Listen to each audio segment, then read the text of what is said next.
Okay, so welcome to the very first episode of The Pictorialist. And on this very first episode, we're going to be looking at me. We're going to be doing some introductions. Who am I? We're going to be getting to know you all a little bit better. Or you're going to be getting to know me a little bit better, I guess. We're going to have a look at how COVID-19 has affected small businesses like myself. And we're also going to have a look at those crazy specs on the new Canon R5 camera, which was just insane. And, well, do you even need those specs? We'll find out.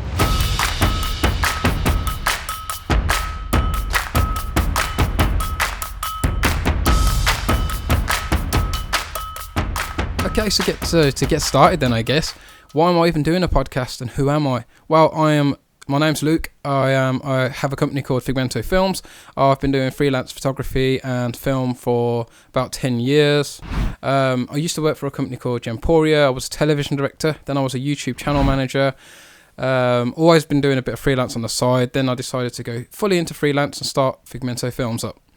Why did I start this podcast? Well, I have always been, one of the things I'm always telling like clients is you've really got to take advantage of all the great things the internet and social media has to offer now. We live in an age where it is so easy now to get your brand or brand message out to so many people, where back in the day it was all TV and that's kind of all we had to offer. But now you can really leverage the power of social media.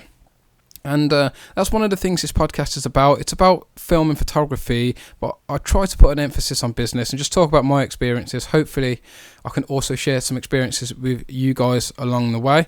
And like I said, I've been doing this for about 10 to 12 years, and I'm always learning. And I actually kind of like teaching whatever I know. If I can help shotgun people forward a little bit, it's always great to see people start to succeed in whatever they're doing as well. Usually I can be very scripted whenever I do stuff. So if you ever watch any of my tutorial videos, if you've seen the behind the scenes, there's like 20 takes sometimes to say the most simplest thing. So a lot of this is very loose. I just think it's a really good opportunity to help sort of like bridge a gap with you guys. And from a creative perspective, I'm just a nerd, and I've just always really wanted to try and start a podcast. Okay, so that's kind of me in a nutshell, and it kind of leads nicely into this whole COVID thing. So, of course, a few months ago, this pandemic broke out, and for the last few months, the world has really, it's just been, I keep hearing the term strange times. I guess it's a very apt way to describe what's going on. It is true. It is very strange to be indoors so long and to not be able to connect with people, to not even go out and just sort of high five your like mates or hug people. It is all very weird, and so the idea of social distancing. I think the weird side of it is that we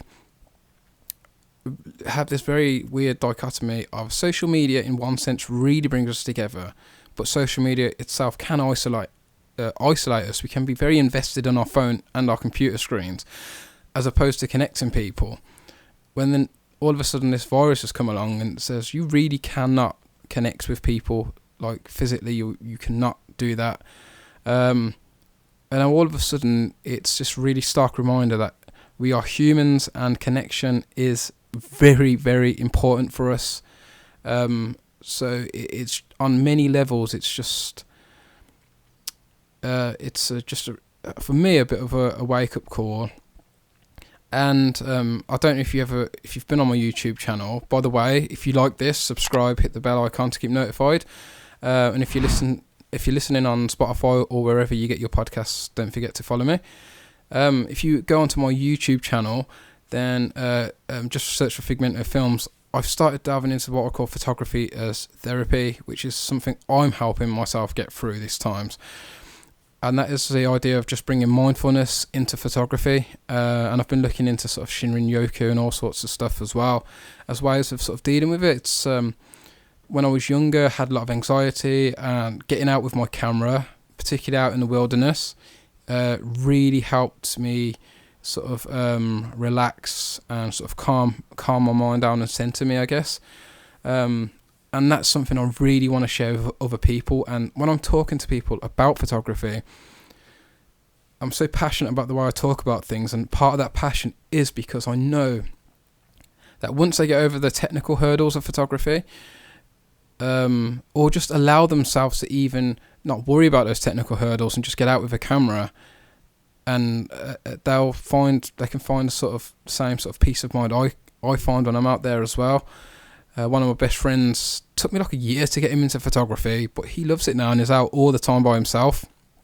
It just gives you a sense of like something to do, encourages you to get out, and encourages you, and it just takes your mind off stuff. So that's how I've kind of been dealing with it. But I guess from a business side, then reality is I've really not got anything coming in at the moment. I'm just setting stuff up, which is what I encourage anyone watching or listening this to do. Is to not sit and do nothing. Try and set stuff up. This podcast is a manifestation of that. I personally, I don't like sitting still. I want to always be working towards something. I'm always telling companies to leverage the power of the internet and of social media. This is a great opportunity to really practice what I preach, because sometimes as a very small company of mostly one, I do have people come and help me. I'm managing most stuff by myself, and I love podcasts and I love YouTube, and because I like to put so much into my work, I rarely get the opportunity to do this sort of stuff. So I've used this time as an opportunity to invest in something I like to do, and it's a great opportunity for me to pass on any knowledge I might know and just help anyone out in general. The start of the year, I had invested a load of money into material for wedding fairs, so I wanted to really hit the wedding scene quite hard this year. And I brought a load of materials, invested quite a lot of money into it, and I went to my first wedding fair, and then that was it. COVID was like, no more wedding fairs for you. I was just like, I've got all these posters and specially designed business cards and flyers and brochures. We even transferred, my girlfriend did most of the work. I just transferred my from my domain from Weebly to Wix. Weebly is horrible. I don't know how I got duped into ever signing up to Weebly. It is horrible. It's the worst WYSIWYG website designer. Probably not the worst, but it's up there. I really did not get on with it. And I'm finding Wix is way better, way more powerful. I've got galleries up there and that, and we pushed it all forward, got our wedding photos up, testimonials, and then it was like, nothing. And while I was there, the woman who owns the pub, because the pub was at a wedding fair in Tewkesbury, the wedding fair was at a pub in Tewkesbury, the woman who owns the pub, because she's going to start hosting weddings, then I got talking to her about doing some promotional videos and photography where I could promote sort of like the company and stuff, but she's pregnant and she knows a lot of older people, and it was just kind of, well, we definitely don't want to risk this, so we will put a pin in this for now. We have to put a pin in this, which is just, understandable. But that's how I end up getting a lot of my work. I'm not a big fan of like car salesman type sales tactics and that. It just comes across as disingenuous to me. When I see an opportunity, it's not that I get eager to go, oh yes, I can make money here. It's not. I get excited because I'm like, I really think I could help these guys out. And if you're starting your own photography or film business or any kind of business, you have to understand that you're worth, and you can't work for free. And helping someone out doesn't mean you should work for free. You're not a charity. And I really struggled with this in the beginning. I'd want to do stuff for people because I could genuinely see that it would be really cool and helpful for them. And I don't know why, I like making cool things, and I like looking at something and going, yeah, I did that, and helping people out. But over the years, you kind of realise, well, no, I'm working really hard. Some days I'm editing for 12. I've went through days where I've edited for 16 hours, 16-hour days, which was just hell. So that time, you're never getting it back. So you get paid for your time. But I just tend to be very passionate. And if I see something I think is really good and could be really useful, then I'll put a pitch to someone. And it's not really even a pitch. I just pull them to one side. And I'm just like, your business is really cool. I really think you could do with some really cool photos and videos. I can help you out if you want. and that's how I end up getting a lot of my work. I guess I'm just good at talking to people, even though I can be very introverted and very awkward. Tell me to talk about cameras and photography, super nerd. But it's also worth remembering that during these times that we are all in this together, and everyone is feeling the effects of this. And I'm very lucky to do something that I really enjoy doing, and yes, it's going to be very difficult to recover from this, especially as a small business owner, and I'm still trying to wrap my head around a lot of this government funds and stuff like that. But there is some comfort knowing that this is kind of our generation's time to sort of stand up against something.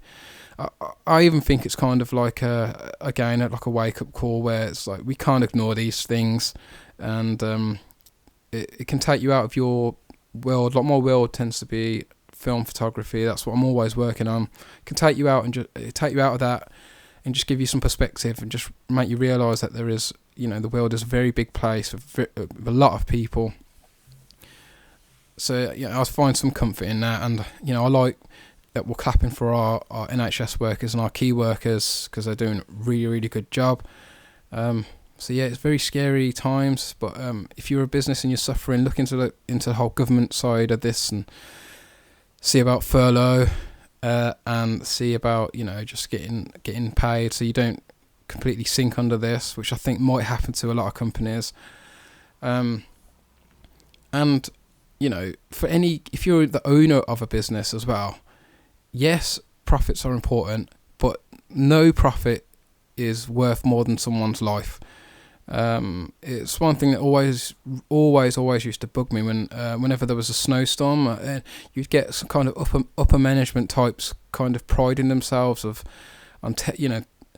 come to work, and or we'll come and get you from your work and that. And it's just like, guys, the reality is, it's just dangerous to be out on the road when there's snow and there's ice on the road. Why risk your life? To me, those kind of types I could always just see through. They'll tell you that you're valuable to your face, but they're only valuable so far as you're making them money, and you're easily replaceable. I'm fortunate enough to have worked with people who weren't like that as well. Worked with some really great people, and they understand that. And you know what? In general, those type of people get the best results because they're great to work for. So you will work hard. I definitely work harder for people who I know kind of respects me. So if you are a business, then just put your employees' health in that, and have some empathy for them, which I'm sure everyone already is anyway.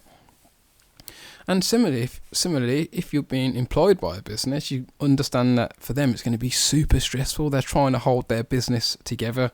So a bit of empathy both ways is always a nice thing.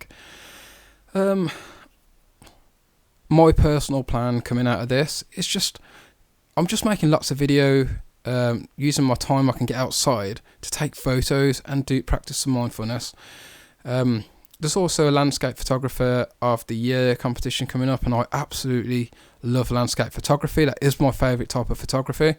I would like to enter. I don't think I got a chance in hell of winning, but got to be in it to win it. I guess next we'll talk about the Canon R5 and those crazy specs, and we'll also delve into a little bit about do you need to keep chasing after the next camera as well.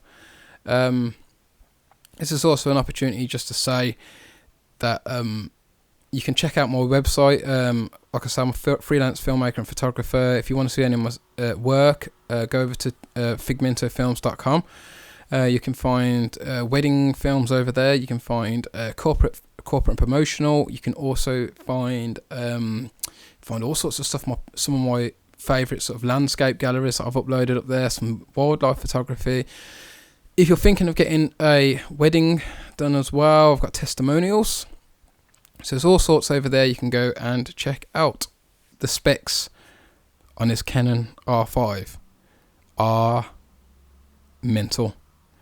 So I don't know why. Canon always make great cameras, but for some reason, I don't know. I always project these like characters into like boardroom meetings and for Canon over the last few years, it's always the idea that they're sitting around trying to dupe people into thinking that they can't offer better specs than what they've been offering. It's like, we'll give them 4K cropped, but they'll love the 4K. It's like, no, we don't want cropped 4K. Just give us 4K. We understand that it's more demand on cameras, especially a bigger sensor camera, but like, you don't have to crop it. We know that you don't have to crop it because we've seen it done in other cameras. So it's ridiculous.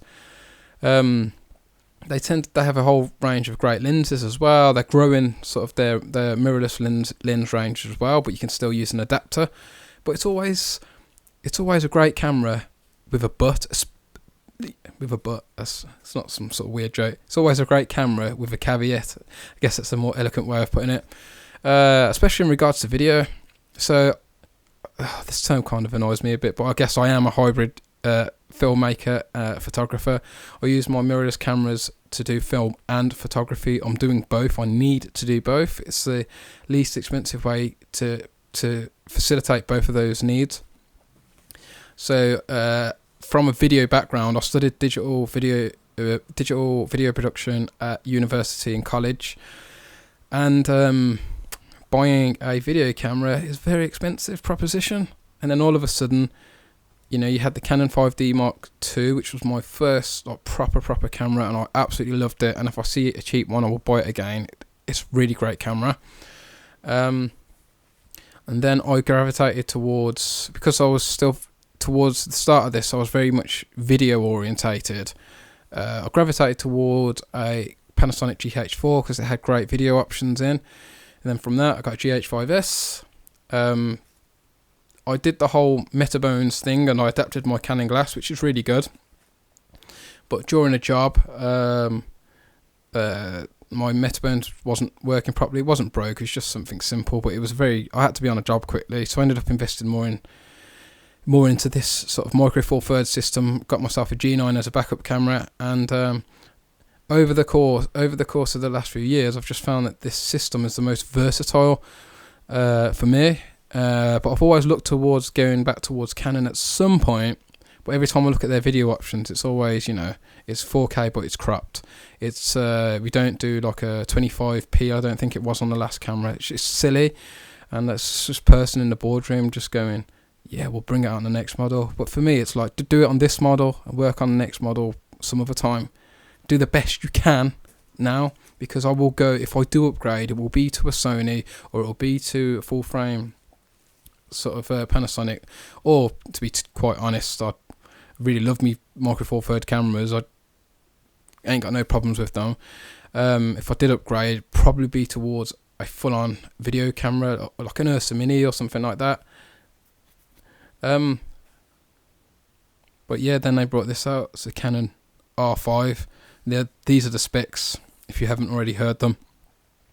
It does 8K RAW, non-cropped, internal recording up to 29.97 FPS, non-cropped internal recording 8K video capture in 422 10-bit HDR.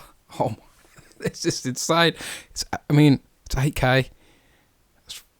This is mental. It does Canon log as well, which is really good. Dual pixel AF. The Canon autofocus system is amazing. This is another big one. This was the other caveats that they kept leaving out. It's got in-body stabilization. Finally, like, how can you have so many camera companies doing this and then not putting it into your bodies? Whew. Dual card slots. One with CF Express cards, then one for standard sort of SD kind of cards. It runs a full gamut of everything from 1080p all the way up to 8K. 20 a mechanical shutter with 12 frames per second, which is really, really good, really fast. Those are the big ones for me, and that's a beast. It is really like someone kicked in the door to that board meeting and was like, everyone else is passing you. Panasonic have destroyed you on video options. Sony have kind of got you leveled with the photography, similar sort of autofocus performance, arguably better. everyone's doing like 4K now. It's time to pull your socks up a little bit. And they were like, okay, we'll double down then. But in reality, as amazing as all this stuff is, do you need 8K? Reality is you don't need 8K. If you can afford this camera, which I think is going to fall between £3,000 and £4,000, then fair enough. Then, you know, it's a really good investment for you. You can't argue against it. But some of the cons against this are, number one, just looking at the specs. We know that a lot of full frame cameras struggle with even 4K because of the heat they produce. Is this 8K going to be 8K continuously recording, or is it going to come with the caveat that it's for 10 minutes? Because that's really lame if it is. And are all these other modes, are there going to be any caveats with this? Is it all going to be unlimited recording? You've got to deal with expensive CF cards as well. Obviously, you could record out into another device like a Atomos Ninja 5 and then put a hard drive in that, which is a really good option. So I am eager to see more, but you really don't need a camera with 8K and that costs £3,500. There is this divide between people who like Micro Four Thirds and between full frame cameras. Reality is, a camera is just a tool. It doesn't matter what you go for, but you have to understand that there will be certain limitations with those tools. The reason I ended up going with these GH 5S and the G9 cameras is because small form factor, really powerful video options. The photos, especially on the G9, are great, but even as a 10 megapixel camera, I think the GH5S outperforms even the G9 in some regards. And people go, but it's only 10 megapixels, you can't do nothing with that. I've got a big poster, I've got a big canvas printed out on my wall. Pixel peepers, you know, that's good for scouring the internet and zooming in ridiculously far on a pixel, like you're in Ferris Bueller's Day Off staring at that painting. But in reality, you're not going to be doing that. You frame and you compose your photo to be looked at from a certain perspective. So 10 megapixels is actually really good. But in a nutshell, you could get these cameras. They're going to drop in price. They've still got really powerful video options. They're great cameras as well. It's going to cost you a fraction of the price. But okay, if the full frame's a killer for you, then you've got your Sony A7 III. You know, it's not going to keep going up in price, especially with what's coming out now. The point is, there are so many cameras. It's hard to buy a bad camera. Even if you go for one of the more recent model camera, not the R5, one of the other full-frame Canon mirrorless cameras recently, like the Canon R, then it's a great camera. Regardless of the crop, it's a great camera, and it's going to be less expensive than this. So, as someone who is potentially starting up a business, what should you be doing? Well, let's say that this camera is £3,500. Well, you could spend £1,500 of that on your Sony A7 III. Then you could spend more money on getting yourself a decent microphone. Microphone is very important, like arguably the most important thing, because you could spend less than £1,500 on a camera. Then you could invest in a lighting kit. Then you can invest in more kit like lighting stands, diffuser, editing software. You could build yourself a whole suite of equipment, and you're fully kitted out and ready to go. You'll have a range of lenses as well. You could go and get a Canon 5D Mark III, spending even less money. But then all of a sudden, you've got money to spend on maybe better mics. Maybe a gimbal. Chasing Ks and chasing the next big thing is really just going to leave you out of pocket. If you're a business and you're looking to grow, what I personally like to do is see how I can divide that money. Every time I do a job, basically, I'll put some in savings, and then if I've got a list of kit that I want to get, I will put money towards each one of those things, and I'll divide that money up and see how I can spend it most efficiently and get the most out of it. For me personally, this Micro Four Thirds system, yes, they don't perform as well in the dark, but I know that, so I'll give them more light wherever I can. if I had a Sony A7 III, okay, well it doesn't do 8K. 8K is so demanding. File sizes are going to be giant. My PC struggles with 4K. I'm using Proxys a lot of the time when I'm editing like really high 4K footage. It's great for punching into stuff, but even then 4K tends to do the job okay. So 8K isn't the be all and end out. Or don't keep chasing Ks. Invest more into lighting and learning about lighting. Invest in a good mic, because people will not sit through your video if the sound isn't good. It's just as simple as that. Look at that £3,500 and go, how can I make the best investment? I used to work in a camera shop, and people would come in and they would have lots of money, and they would buy like 5D Mark IVs just because they've heard of it. Then I would leave it on auto mode, or they would come in and ask me how to use it after I'd offered them tutorials. And the camera is just a tool. It's not going to do the job for you. But good lighting, that's going to make your video stand out. Good sound is going to make your video stand out. Film movement will make your video stand out and make you look more professional. I'm more interested in, from a technical aspect, I'm more interested in dynamic range.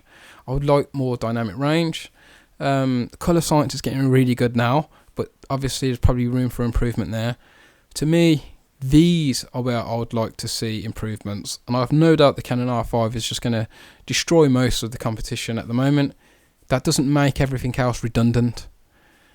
If I was looking at someone now and they were in the same position I was a few years ago, and they'd finally saved up some money, or they had a student loan, and say they had £5,000, which was a lot of money. I said, I want to buy this Canon R5. I'd say, well, you've got the money to do that, but you've also got the money to spend on a camera that's less expensive. It's going to give you similar results. Oh, and you'll get a lighting kit, a microphone, editing software, maybe a gimbal, maybe a slider. You'll have everything you need. Oh, and also if you're a business, invest money into promotional materials like Facebook ads, flyers, business cards. And then, you know what, in the end, when you've really made decent money, then you could really look at upgrading your camera. I used to feel like I constantly needed to upgrade my camera, because every camera is an investment and you kind of always want to feel like you're on top. Reality is, no. Once you remember your passion and what got you into it, which is a passion for photography and film, or whatever it is you're going into, you start to bring your focus back into learning how to make your films look good through your lighting and your movement, and working with what you've got. Big budget films have been made on smaller sensor cameras than a Micro Four Third camera. Big budget films have been made on bigger sensors than a full frame camera or bigger film stock. Those films weren't amazing in cinematic because of the types of camera. They were amazing in cinematic because of the planning, the lighting, and the details that went into them. And that is the reality. Whatever you got, don't feel like it's insufficient. If it really is genuinely holding you back, then you have to make weigh everything up and then make a decision. But don't feel like your camera is just going to become redundant all of a sudden. So, would I get this Canon R5? I don't think I would. I've got to say that for me personally as a business, I think I find myself in a position now where, for the time being, I'm really happy with my setup. I think it's a really good setup. I like having two cameras I can switch between both of them. One of them's stronger at photo, one of them's stronger at video. Both can do the other thing quite well as well. So, I like being able to swap lenses between them. So I've got a really nice setup.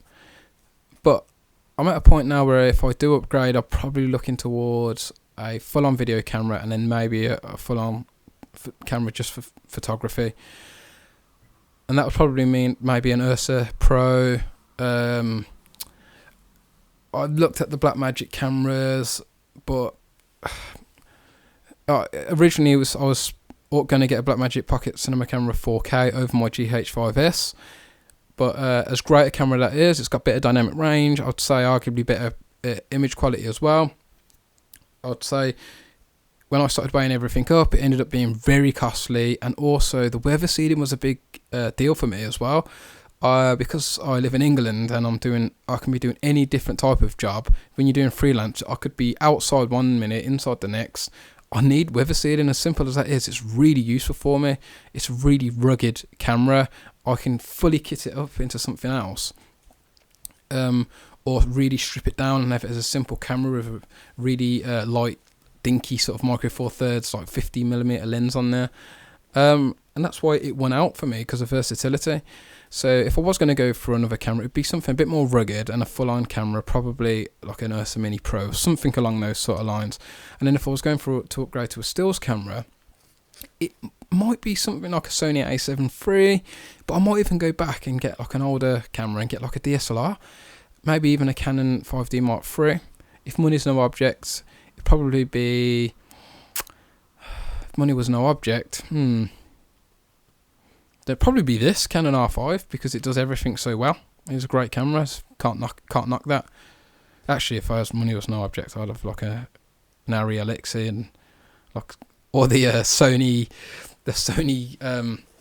what is it? The Vegas camera? I could be wrong on that. Whatever it is, it costs a lot of money. And I was looking at some video of it the other day, and it's just incredible. But you have to pay extra for like slow motion and all sorts of stuff. So yeah, those are my things. I can talk for England. Maybe I'm cut out for this stuff. Maybe I've talked too much. I don't know. We're looking at half an hour now, so probably going to wrap this up. And next time we'll be looking at some more business-related photography things. I'll probably go through some of the stuff that I've got on my YouTube channel. In fact, so I've got top 5 reasons why businesses should use a professional photographer, and I've got a video coming up called top 5 reasons why if you're a business, you want to start taking advantage of video to help sort of leverage sort of like marketing and improve SEO and those kind of things. So next video we'll look at that. And I might also delve into a bit more about the photography as therapy side of things as well. If you like this video, then subscribe, hit the bell icon. If you're listening to this as a podcast, then don't forget to follow me on Spotify or wherever you get your podcasts. Really hope you've enjoyed this first show. Probably a bit shaky. It's first episode. I'm just winging it all, and but it's good fun. And yeah, we'll catch you all next time. Take it easy. Bye.